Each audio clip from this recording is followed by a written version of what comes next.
Eu me lembro que trabalhava em um escritório de administração no centro de São Paulo, perto da estação da sede metrô. Era um dia cansativo de trabalho, pois eu era responsável pelo fechamento e pagamento de todos os funcionários da empresa. Neste dia, eu estava muito atarefado, motivo pelo qual trabalhei até mais tarde. Eu praticamente havia perdido a noção do tempo quando terminei o meu trabalho. Já não havia mais ninguém na empresa, pois todos já haviam ido embora. Só restava eu e o porteiro do prédio. Rapidamente eu peguei a minha pasta e me dirigi até a estação de metrô. Já passava das 11 horas e havia muitos viciados perto da Praça da Sé, e eu andava em passos largos e rápidos, até que rapidamente eu cheguei até a porta da estação. Para o meu espanto, no guichê para comprar a passagem, me deparei com uma velha senhora de olhos negros. Ela parecia ser bem velha mesmo. Aparentava ter uns 90 anos. Fiquei surpreso de uma senhora naquela idade ainda estar trabalhando. Lembro de fazer muito frio naquela noite de inverno.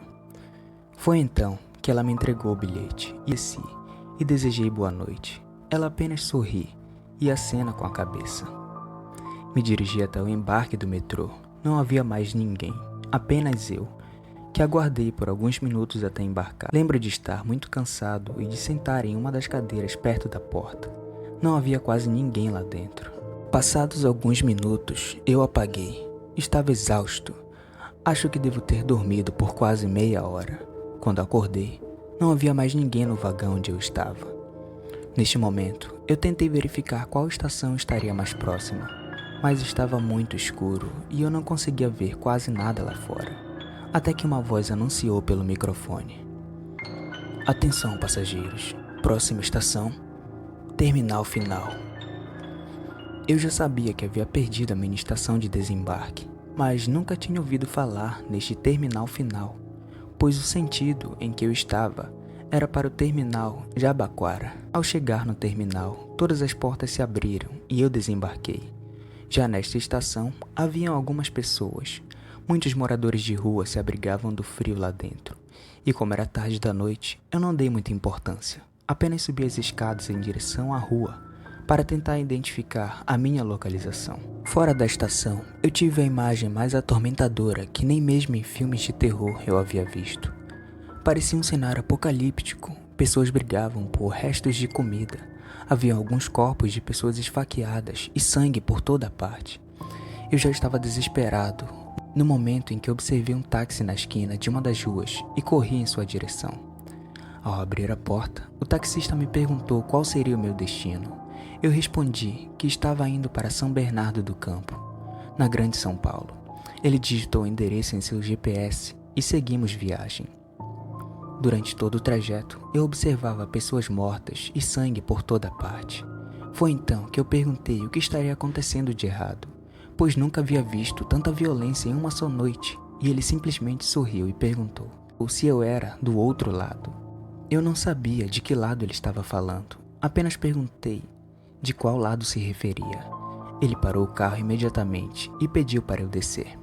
Disse que ele não poderia ser visto conversando comigo e me orientou a não mencionar para ninguém que eu era de fora. Me disse para seguir algumas regras se eu quisesse continuar vivo ou se tivesse alguma esperança de voltar para casa. Me disse para evitar falar com qualquer pessoa naquele local, mesmo que parecesse com algum amigo ou parente. Disse para eu parecer discreto e tentar voltar no próximo trem, que só sairia na manhã seguinte, pela mesma estação que eu havia desembarcado. Se eu falhasse, estaria condenado a ficar naquele local durante toda a eternidade. Eu lhe implorei para que ele pelo menos me deixasse de volta na estação. Ele relutou um pouco, mas decidiu me ajudar. Enquanto ele ia da estação, ele começou a me contar sobre o local onde estávamos. Disse que alguns chamavam o lugar de CT Além, outros simplesmente de inferno. Me disse que havia ido parar naquele local após um grave acidente com seu táxi e não se lembra de mais nada, que não sabia se estava vivo ou morto, mas já estava ali há muitos anos. Eu ouvia tudo aquilo atormentado e em silêncio. Já começava a desconfiar da minha própria sanidade mental, ou se estaria em algum pesadelo. Ao chegarmos na estação, eu lhe agradeci e peguei a minha carteira para pagar-lhe a corrida. Porém, Ele não aceitou meu dinheiro e disse apenas que eu não comentasse nada sobre ele, caso eu fosse capturado por alguém. Eu já estava desesperado. Olhei para o meu relógio que marcava 2:30 da manhã e desci do táxi, pois eu ainda teria que enfrentar algumas horas até que a estação reabrisse para tentar embarcar de volta para o meu mundo. Mas neste momento, começa o meu relato atormentador de ser até além ou do inferno, seja lá o que for. Eu teria que aguardar por algumas horas até que a estação abrisse, então eu comecei a caminhar por uma rua próxima que estava deserta, tentando sempre me manter discreto, sem falar com ninguém. Eu apenas caminhava, até que encontrei um beco entre duas ruas, que parecia estar vazio. Sentei atrás de uma árvore com galhos secos, pois ela não possuía folhas, para me manter escondido até que chegasse a hora do meu embarque. Durante o tempo em que eu estava escondido, eu somente ouvia choros e gritos de agonia, até que por fim, olhei para o meu relógio e já estava quase na hora da abertura da estação. Me dirigi até ela e fui procurar o guichê para comprar o meu bilhete de volta. Porém, não o encontrei. Escutei duas pessoas conversando que a bilheteria ficava dentro da catedral. Eu logo imaginei que seria a Catedral da Sé e corri diretamente até lá. Ao entrar pela porta, eu notei que estava acontecendo uma espécie de culto. Porém, uma velha com vestimentas parecidas com uma freira fazia uma palestra para aquele público, que vestia roupas pretas e todos estavam encapuzados. Quando olhei em direção ao altar, o meu coração gelou.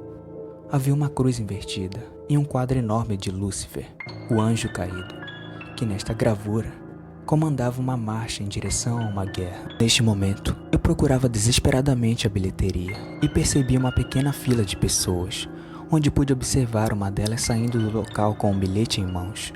Me dirigi até lá, onde encontrei um confessionário. Era lá que vendiam os bilhetes. Eu sentei-me dentro dele e, ao pedir um bilhete, pela voz, eu reconheci de imediato que era aquela mesma senhora que havia me vendido o bilhete na primeira vez. Peguei o bilhete e corri até a estação. Passei pela entrada e aguardei. Embarquei no vagão e me mantive em silêncio. Quando estava quase chegando ao meu destino, pude reconhecer a minha estação. Levantei-me e aguardei até que as portas do metrô se abrissem. Percebi alguém encostar a mão em meu ombro e sussurrar em meu ouvido que eu tinha muita sorte de conseguir retornar, que eu jamais voltasse para aquele lugar novamente. Eu olhei para trás e percebi que era uma mulher jovem, que me disse ainda que estava condenada a trazer almas para aquele local, pois caso não cumprisse o acordo, toda a sua família sofreria as consequências. Ao sair da estação, eu parei em uma padaria para tomar café e comer alguma coisa, pois estava faminto. Enquanto estava sentado, pude ver aquela mulher jovem sentada à mesa com um jovem rapaz, que ao se levantar e ir em direção ao banheiro, eu o segui com o objetivo de avisá-lo. Neste momento, eu percebi algo puxar a minha mão e a mulher com os olhos avermelhados me orientou a não interferir. Caso contrário, eu estaria condenado e ela jamais me deixaria ter paz. Foi então que eu desisti e peguei um táxi até a minha casa. Ao chegar, eu dormi por longas horas. Ao acordar no dia seguinte, eu recebi a triste notícia de que a avó de um grande amigo do trabalho havia falecido. Me dirigi até o cemitério e acompanhei todo o funeral a fim de confortá-lo. Durante o cortejo do corpo até a sepultura, pensei ter reconhecido alguém no centro do cemitério e caminhei até lá. Vi uma senhora virar uma das quadras entre os enormes túmulos, repletos de estátuas, e simplesmente desaparecer. Olhei para uma sepultura que me chamou a atenção. Ela estava totalmente vandalizada, com escritas de palavrões e diversas palavras repetidas de assassino. Quando olhei para a foto que estava naquele túmulo, eu fiquei espantado. Era a imagem do taxista que havia me dado carona naquela noite atormentadora. Fiquei curioso com o que havia ocorrido com aquele pobre homem que havia me ajudado. Fui em direção ao coveiro que estava próximo e perguntei para ele o motivo daquela sepultura estar vandalizada e quem seria aquele homem. Ele me respondeu que ele havia morrido em um acidente de carro, que era taxista, porém, provavelmente ele teria dormido ao volante e avançou o sinal vermelho, momento em que colidiu com um veículo ocupado por uma mulher grávida que morreu na hora. O taxista também morreu no local. Ele ainda disse que provavelmente ele nem sabia o que havia ocorrido, pois foi confirmado pelo médico legista que ele estaria dormindo no momento do terrível acidente. Eu retornei para minha casa e, após pensar muito sobre tudo aquilo, eu jamais peguei o metrô à noite novamente. Para falar a verdade, eu não procuro nem sair mais sozinho durante a noite, pois no mundo em que vivemos existem portais, que entre eles podemos encontrar a fronteira entre o céu e o inferno. Todos os créditos desse relato são destinados a Alan F. Rice e ao grupo Contos Sobrenaturais.